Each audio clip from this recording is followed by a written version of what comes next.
Good afternoon. Welcoming you back to November, The Power of No. We are on episode 13 of our series on how to use the word no to make our holidays, our new year, and life just better. Today, we're going to talk about the saying no to toxic self-talk. And as this often happens with things like this, when I'm presenting on something, right before then, or recently, something will happen that will be very similar. So yesterday, on the video presentation, somebody posted in the comments that theirs cut off and they couldn't get the rest of it. They didn't know if it was their system or if it was the fact that my video had cut out, which, I have somewhat unstable video up here in the middle of nowhere. So it's like, oh, it could have been me. So I had to, once the recording was done, watch the entire segment. And it was painful to me, right? I hate watching myself on video because I'm busy picking out every single awful thing that's happening on the video.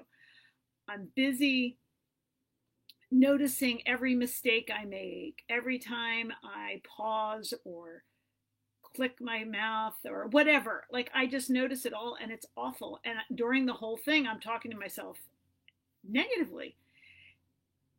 And so it was interesting that today we're talking on negative self-talk, because I think about that. Like, why is that? Why in the world would I tell other people, would I say these things to myself that I wouldn't say this to my friend or somebody I cared about, somebody I respected or loved? Well, I think there's lots of reasons that we have negative self-talk. So one of the first is obviously perfectionism.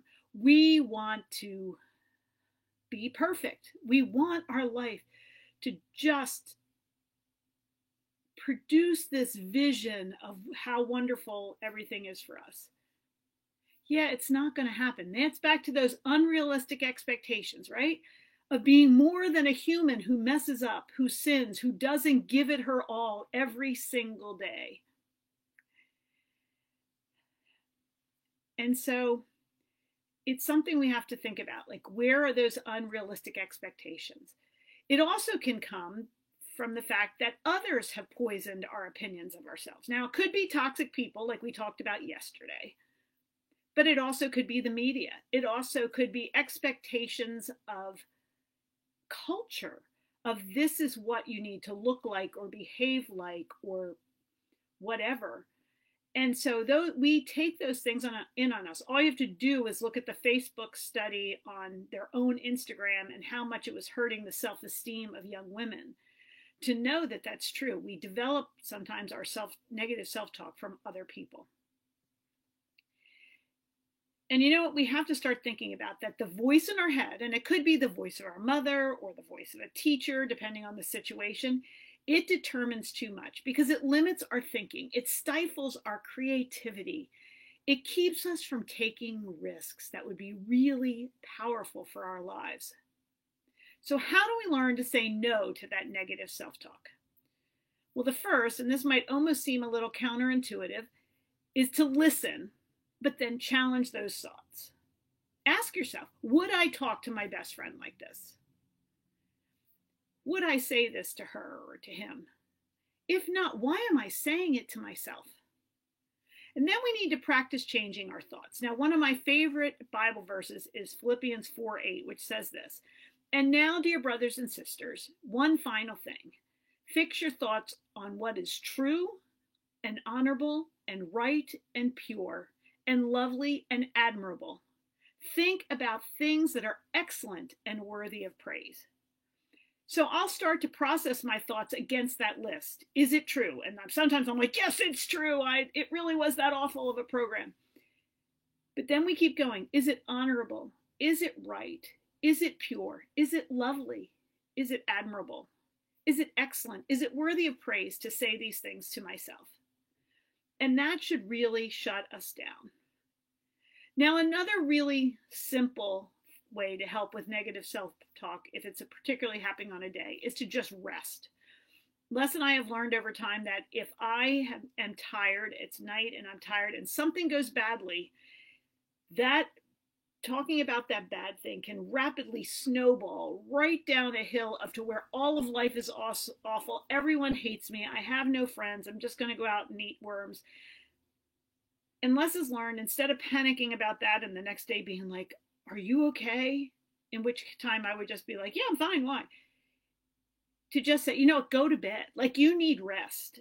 You're falling down this rabbit hole because you're just tired. And when we're tired, emotionally, we can't handle the pressure that life brings on us sometimes. The next thing is humor, okay? Life is never perfect, and neither are we. So we need to learn to laugh about it, laugh at ourselves, seek the funny things in life, and even talk about them and be funny. I mean, humor and, comedians do this all the time. We need to just enjoy the fact that we're human and laugh about it. The next thing is to practice gratitude for what you have and what you experience. Think about the things that you can be grateful for in that situation. What is it that you can thank God for, that you can enjoy, that you had this privilege, this wonder, this ability, this opportunity. The next thing is to praise yourself. Celebrate yourself when things go well. I'm part of a networking group whose name I despise, called Polka Dot Powerhouse, but I love what the group does, and so I'm willing to endure the weird name. But part of what I love about it is that every time we meet, there is a time strictly for celebrations. What are you celebrating today? It can be personal, it can be professional, it can be anything. But what are you celebrating? We don't do that enough. Celebrate the great and good things in your life. Celebrate the wonder of being alive. Celebrate as much as you can. And praise yourself for the things that do go well.